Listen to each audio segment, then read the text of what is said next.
नमस्कार साथियों, एक बड़ी खबर रीट 2022 में नॉर्मलाइजेशन होगा। इसके बारे में आपको जानकारी समझाने के लिए ये डॉक्यूमेंट जो आपको यहाँ पर दिखाया जा रहा है, इसको अभी आगे वीडियो में आपको दिखाया जाएगा कि किस आधार पर आपको ये जानकारी बताई जा रही है कि रीट 2022 की जो परीक्षा हुई है उसमें नॉर्मलाइजेशन की प्रक्रिया अपनाई जाएगी।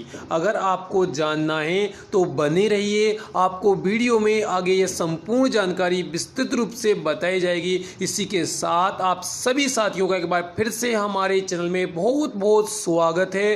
रीट पर हम चर्चा करने वाले हैं, नॉर्मलाइजेशन की प्रक्रिया पर संपूर्ण रूप से हम बात करेंगे। तो अगर विद्यार्थियों चैनल पर आप पहली बार आए हैं तो प्लीज़ चैनल को सब्सक्राइब आप जरूर कर लीजिए। चलिए हम आपको बता रहे हैं रीट 2022 के बारे में, नॉर्मलाइजेशन की प्रक्रिया के बारे में। तो सबसे पहले मैं आपको बता देता हूं कि रीट में या कोई भी एग्ज़ाम हो तो नॉर्मलाइजेशन क्या होता है। सबसे पहले मैं आपको ये जानकारी बताऊंगा, उसके बाद आपको ये डॉक्यूमेंट दिखाऊंगा जिसके आधार पर हम चर्चा करेंगे कि रीट में भी नॉर्मलाइजेशन होगा। तो सबसे पहले आप ध्यान से समझ लीजिए विद्यार्थियों कि किसी भी परीक्षा में अगर कोई एग्ज़ाम अलग अलग पारियों में हो रहा है और अगर एग्ज़ाम में जो कठिनाई स्तर है पेपर का, एग्ज़ाम का अलग अलग शिफ्ट में अलग अलग कठिनाई स्तर आ रहा है, तो क्या होता है कि जो एग्ज़ाम है जो शिफ्ट में पेपर सरल हुआ है उस शिफ्ट में जो पेपर जिन विद्यार्थियों ने दिया है उनके नंबरों को कम कर दिया जाता है। समझ गए विद्यार्थियों। और विद्यार्थियों जिन विद्यार्थियों का जिस पारी में एग्ज़ाम हुआ है उनका अगर जो कठिनाई स्तर है वो अगर ऊंचा है, यानी ज़्यादा कठिन एग्ज़ाम आया है उनका, तो उनका नॉर्मलाइजेशन की प्रक्रिया के द्वारा उन्हें अधिक नंबर दे दिए जाते हैं। ये अधिक नंबर अगर नॉर्मलाइजेशन की प्रक्रिया होती है रीट में तो आपको अधिक और कम कितने होंगे, हो सकता है कि आपको लगभग 10 नंबर अधिक दे दिए जाएं और जिन विद्यार्थियों का पेपर आसान था उनके नंबर 10 नंबर तक कम कर दिए जाएं। 10 नंबर ज़्यादा 10 नंबर कम, या फिर हो सकता है कि आपको भाई 5 नंबर दिए जाएं, 5 नंबर कम किए जाएं। भाई इसी के आधार पर एक औसत निकाला जाएगा कितना कठिनाई स्तर कम या ज़्यादा है, कितने आंकड़े सही बैठ रहे हैं, उसी के आधार पर नॉर्मलाइजेशन की प्रक्रिया अपनाई जाएगी। अब विद्यार्थियों ये थी भाई नॉर्मलाइजेशन की बात कि नॉर्मलाइजेशन कब होता है, क्या होता है, नंबर बढ़ते हैं या घटते हैं। तो ये दोनों प्रक्रियाएं कम या ज़्यादा नंबर होने की नॉर्मलाइजेशन में होता है। अब हम चर्चा करेंगे कि रीट 2022 में क्या नॉर्मलाइजेशन की प्रक्रिया होगी, ये डॉक्यूमेंट क्या है, ये मैं आपको क्या दिखा रहा हूँ, किस आधार पर हम बात कर रहे हैं। तो विद्यार्थियों कोई भी एग्ज़ाम होता है तो हम अब बात कर रहे हैं रीट 2022 की। तो मैंने आपको पारियों वाली बात कही थी, तो हमारे रीट में भी 4 पारियों में एग्ज़ाम हुआ था। आप सभी को पता है कि 4 पारियों में एग्ज़ाम हुआ था, जिसमें से एक शिफ्ट में तो क्या था भाई, आप सभी को पता है कि एक शिफ्ट में तो रीट की फर्स्ट लेवल की परीक्षा हुई थी, तो उसको तो आप बिल्कुल छोड़ दीजिए, उसमें नॉर्मलाइजेशन की प्रक्रिया नहीं होगी। इसके हम बात कर रहे हैं L2 यानी लेवल 2 की।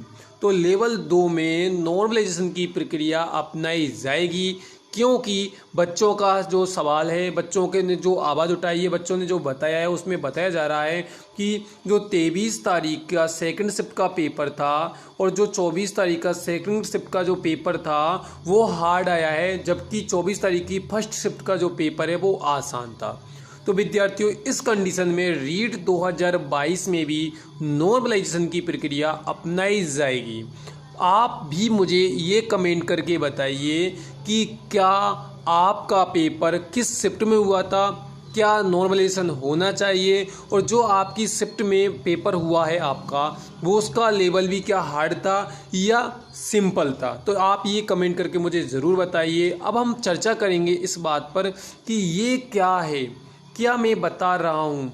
तो विद्यार्थियों आपको एक छोटी सी जानकारी दूंगा मैं कि कोई भी एग्ज़ाम अगर पारियों में होता है तो उसमें नॉर्मलाइजेशन की प्रक्रिया अपनाई जाती है। इस बात को मैं आपको पूरी तरह से समझा चुका हूँ। उसी बात के लिए मैं आपको ये जो दिखा रहा हूँ डॉक्यूमेंट, वो उसको आप देखिए। ये रहा वो डॉक्यूमेंट। क्या है डॉक्यूमेंट आप यहाँ पर देख सकते हैं। इसके बाद हम पूरा बताएंगे। देखिए, प्राथमिक विद्यालय शिक्षा पात्रता परीक्षा 2020 का परिणाम।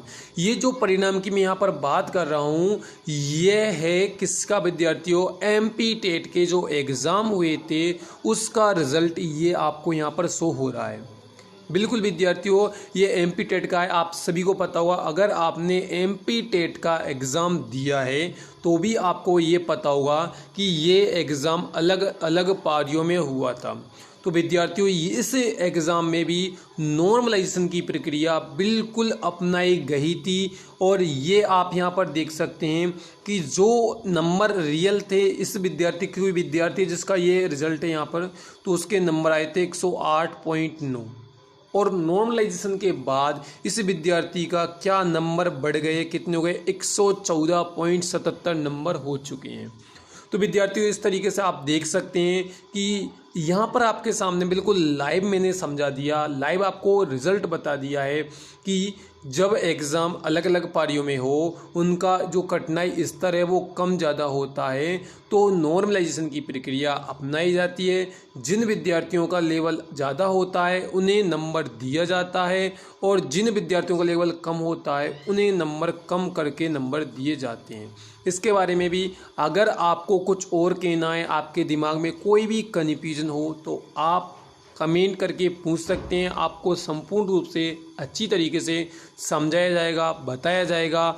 ये बिल्कुल ऑथेंटिक जानकारी है और ये आपको बिल्कुल बता दें कि हमारे जो शिक्षा मंत्री जी हैं वो भी इसके बारे में पहले भी बता चुके हैं कि भाई रीट में जो अलग अलग पारियों में एग्ज़ाम हुआ है और अगर इसका कठिनाई स्तर अलग अलग है, इस बात को लिए उन्होंने एक कमेटी भी गठित की है, एक्सपर्ट कमेटी, जिसमें अगर ये होता है, ये पाया जाता है कि ये कठिनाई स्तर अलग अलग था अलग अलग शिफ्ट में, तो नॉर्मलाइजेशन की प्रक्रिया रीट 2022 में भी अपनाई जाएगी और आपको भी नंबर बढ़ सकते हैं या घट सकते हैं। तो आप मुझे ये कमेंट करके ज़रूर बताना कि क्या आपकी राय है, क्या आप नॉर्मलाइजेशन करवाना चाहते हैं, क्या आपका जो शिफ्ट का पेपर था उसका लेवल ज़्यादा था या सिंपल था। तो आप मुझे ज़रूर बताइए। रीट 2022 में मैं यही कहूँगा कि बच्चों के साथ नॉर्मलाइजेशन की प्रक्रिया ज़रूर होनी चाहिए। इससे क्या होगा, जिन विद्यार्थियों ने तैयारी की थी और उनका पेपर हार्ड आया था उन्हें फ़ायदा हो, उन्हें मोटिवेशन मिले, क्योंकि रीट एक ओनली पात्रता परीक्षा है बट किसी विद्यार्थी के लिए ये प्रेरणा भी हो सकती है। इस वजह से आप भी कमेंट करके बताइए कि क्या अगर नॉर्मलाइजेशन होता है तो क्या आपके नंबर बढ़ेंगे या नहीं बढ़ेंगे। तो आप मुझे कमेंट करके ज़रूर बताइए। चैनल पर आप पहली बार आए हैं तो चैनल को सब्सक्राइब भी आप ज़रूर कीजिए और अगर आपको कुछ भी रीट से संबंधित पूछना है तो आप मुझे कमेंट करके पूछ सकते हैं। आपकी संपूर्ण रूप से मदद की जाएगी। धन्यवाद।